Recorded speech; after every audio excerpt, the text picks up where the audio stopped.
happy Monday. Hope everybody had a great weekend. As always, we are here for the weekly Q&A. I've got a few questions in front of me, so we will answer these today. So we'll jump right in. So first question is around sort of the offer value proposition. So the question is, how important is a LinkedIn presence, right? Should I be posting more? So this is really about LinkedIn presence in the context of quote unquote trying to be an influencer, right? And I would say there's three ways to think about LinkedIn, right? So one is it's a marketing page for you for recruiters, right? And in this case, recruiters have their own tool.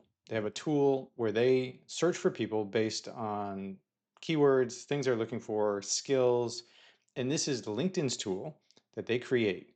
And so what that means is that they basically highlight different things that they want people to be using on LinkedIn, right? And this is where the endorsed skills is an example, right? Following their company is an example. So if you look at the recruiter, and I think we have a link in the community, but you can look these up, like the recruiter demos, go see a demo of the tool that they sell for whatever it is, $10,000, $15,000 a seat to recruiters.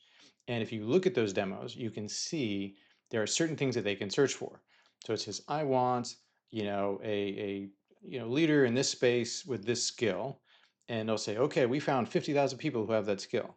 And then they'll say, we have 10,000 people who are highly skilled at that, right? And so highly skilled is typically, we don't know the exact number, but probably like 60 or more endorsements, right? So endorsements are a thing that they highlight. Of the highly skilled, 2,000 follow you, right? Follow your company, right? So they use that as a criteria. So that's kind of the reverse engineer. You think about recruiter tool, you think about what the recruiters are seeing, and then you reverse engineer and you make sure that your profile has the things that they're looking for. But no recruiter is looking at LinkedIn posts and being inspired to go find somebody. Like that doesn't happen, right? So posting, being an influencer will not help in the recruiter game because they're just using a tool that doesn't really say. Now, there is, a thing that says have posted in the last 30 days, things like that, but that's probably not the main filters that they're using. So in general, it's a marketing page that's by far the most important thing you want to think about is, would somebody find me for the jobs I'm looking for? All right. The second is people that you contact will look you up, right? So whether you're applying for a job, they'll take a look at your LinkedIn, whether you're sending out networking, people will look you up. And so the second thing is your actual page, and that's where things like featured or your posts will have a secondary impact, which says, okay, you look at the profile, it has your latest posts, right? So if I don't know who you are, I look at your profile, I'm going to look at the last couple posts just to see what you tend to post about. Okay.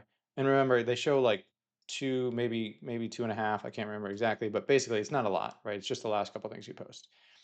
And as a new person who knows you not at all, I really don't know whether you post 2 times a day, 10 times a day. I don't know if those things are a couple months ago. I mean, it technically says, but that's not really the point. I'm just going to be scanning your LinkedIn.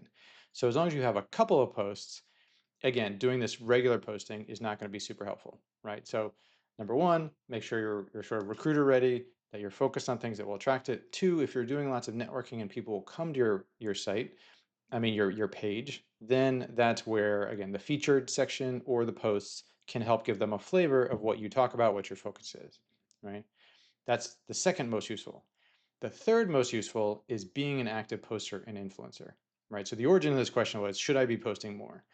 And you can, but not really as a job search strategy, right? Because for most people, the curve to being an influencer is very long. It's a very long tail, right? Most people post, they get a few likes, they get a few comments. There's really very few people that they post and they have 100,000 followers or 500,000 followers. Like if you can get there, amazing, and everything becomes much easier if you are quote unquote a famous influencer. But it is a 1% or probably less than 1% chance that you can kind of get there as your primary means.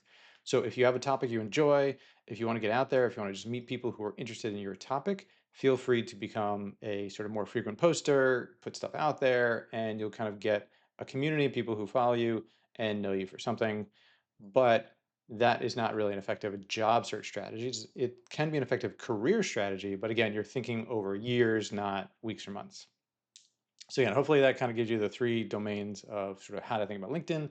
So again, should I be posting more? It is not a primary thing unless that's your passion and think about it from a career perspective. Okay. Second one, as a growing leader, what level of technical depth do I need?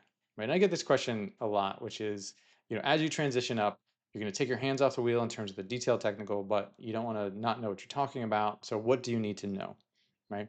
And so the term that I usually think about is architecture, right? If you understand the architecture of the solution, and if you think about what does that mean? It's the macro design. How does it fit in? When should you use it? What are the pros? What are the cons?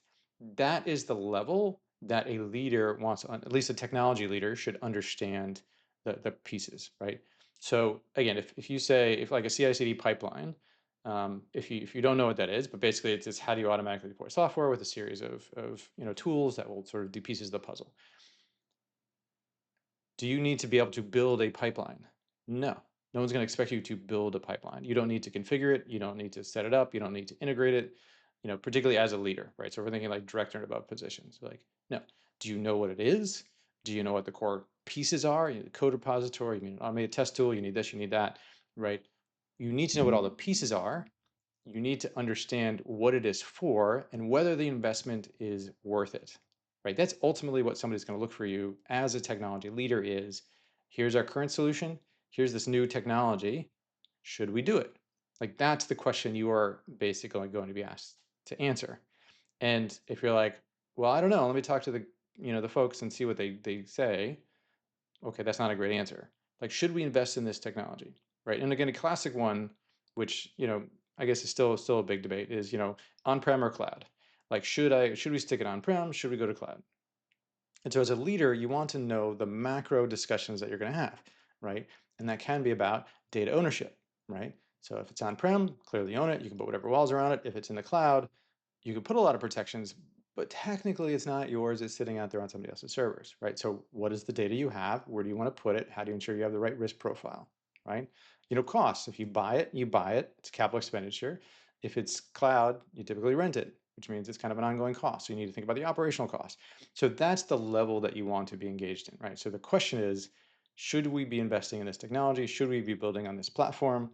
If you can answer that, that's basically the level of technical depth you need, right? And if you have too much technical depth, you are not going to be seen as a leader because a leader is not supposed to spend their time actually designing workflows and forms and things like that, right? So keep that in mind. Obviously, if you're in like an architecture track or something like that, then there's an expectation of additional sort of technical depth. But in general, being able to design with these technologies and understand how they answer the question of should we do this is what you're looking for. All right, so number two. Number three. Right. Okay, this is around leads, right? So I have an idea of the job I want, but I don't think my current company will have such a role. What should I do for next step? Right. So this is a scenario, and I did ask for clarification on this one. So this is a scenario where they've designed their job, right? So they went through the leads part, they went through the average Wednesday, what they want. So they've done all the exercises from the community, right? And they have this design, and then they looked at their company and they're like, I can't do that here. So what do you do next? And so the main next piece is, it depends on where you are, but the first question is, does that job exist? Right? So your company's not going to be able to do that, meaning like, they're not focused on that space, or they're not structured in a way that's going to have the job you want. Your first question is, does that job exist? And so you want to do is go find somebody who is in that job or the closest approximation of that job that you can find, right? And because that's kind of the first filter. Sometimes these jobs don't exist yet. Sometimes they're emerging jobs, right? Um, Developer relations is a kind of new field as an example, right? So a VP of DevRel, sorry, is not a job that kind of exists, but it's probably going to exist. And so how do you get in that wave? That's one scenario. The second scenario is it's just an unusual job. It's going to be very hard. Most companies don't have it. They're not going to understand it. It's going to be very hard to find. So what you want to figure out is, does it exist? If it doesn't exist, is it emerging, at which point it will exist? Or is it just so obscure that it's just going to be very hard to find, right? But your goal is to find people in that job and talk to them to validate what they do all day, make sure it's the job you want. But two, to get a sense of, okay, what is the type of company, the type of organization, the industry, the size, location, anything that you can find out about what type of company would have that job that you want. So now we're into targeting mode, right? We're trying to figure out where will that job exist. Right? But again, if you can't find it at your current company, step one, make sure it exists and try to talk to people in that role to sort of reverse engineer a criteria of okay, your company will not have it. So what companies will have it? That's what you want the criteria for, to differentiate between, if it's this scenario, no. If it's this scenario, yes. Well, at least now you know where to look. Okay. So leads question, next up sales. So this is interview, right? What are red flags that I should avoid in an interview? So that's the question. What are red flags? We always talk about what you should do, right? I don't talk that much about what you shouldn't do. So here's two pieces for you, right? So two things not to do, and you probably know this, but it's just always good to reflect, right? So the first thing that's a not to do is to be negative about your existing company or coworkers, right? So you don't want to be negative. We talked about this sometimes. If you've heard me talk about like moving towards versus away, you don't want to be moving away from your old company because it sucks, right? You want to be moving towards a challenge.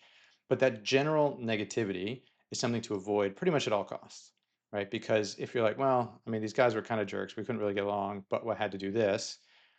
Well, again, is it them or you? Right? Because if you have that negative energy, do I really want that in my company? And it may have been them, they may really have been jerks and whatever, but the interviewer doesn't know. So you don't want them to start thinking about like, was it them or you?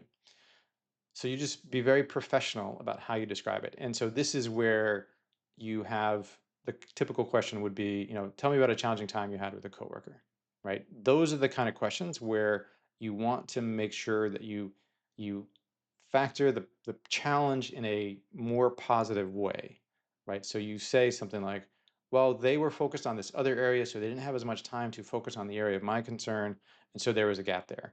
Something as opposed to they could care less about security, right? They didn't really understand what we did. They thought security was dumb. And so that was my job as security guy to go do this, right? You just want to avoid that negativity because it can easily kind of like reflect back on you. And that's something obviously you don't want to do. So no negativity. Don't say anything bad about your old company or your old boss. Because again, well, what would you say that about me? I'm your new boss. Like if you hated your old boss, what about me? Right. So again, no negativity. That's sort of number one. And number two is to be basically come across as arrogant, right? And that is knowing the answer to the problem, right? So tell me how you would handle this situation. Oh, I got that, no problem. I do that all the time. Here you go, right? Anything that's like, I got this, no problem. I can do it. Here's the solution. Yeah, effectively, you guys are kind of silly for not having solved this because it's so easy, right? Any of that kind of arrogant attitude is also going to be a problem. Again, as always, there's exceptions. If you're in sales, a little arrogance of, oh, I can land, here's how I could land that deal, right? But again, it can obviously go too far. Arrogance is the other main problem. Easiest way to not be arrogant is simply to talk about what you did and how that might apply here. So could you solve this kind of problem? Well, I've solved a very similar problem here, but here's what we did. And I imagine a similar solution would work here, right? Just don't say I could do it here and I know what I'm doing because you don't, right? You don't know the internals, you don't know the relationships. So just make sure if you're ever prescribing what you would do, you take it with a here's what I would approach, and I think it would work here, or based on what I know, right, qualified, based on what you've told me, I think this would be the appropriate way to move forward. But obviously, I would need to see when I got to the company and talk to more people, right? So again, negativity and arrogance would be kind of the two major red flags that tend to come across. So don't do either of those. All right, and then last question for today. Um, okay, this is about executive presence. Any suggestions for how to tell if I'm being executive enough on a day-to-day basis, right? And so this is the idea of, okay, how do you know if your tasks, the things you are doing are good enough to be seen as executive?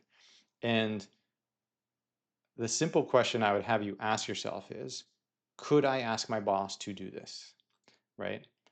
Or would my boss do this task, right? You just say basically, okay, what am I doing? And if I needed to, could I get my boss to do this task?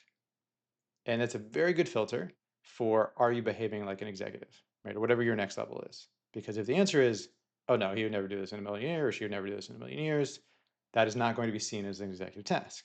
So I have to write up this document, I have to do the minutes from the meeting, I have to do something tactical. Would you ask your boss to do that? Right. And in the context of this conversation, when I was going back and forth with this person, it was like a metrics, right? So they're developing an executive dashboard, and the task was I need to create some metrics. And this is a great one because you're like, okay, you just said you need to create some metrics. And this was a director, senior leader. Would you ask your boss, who is a VP, to create some metrics?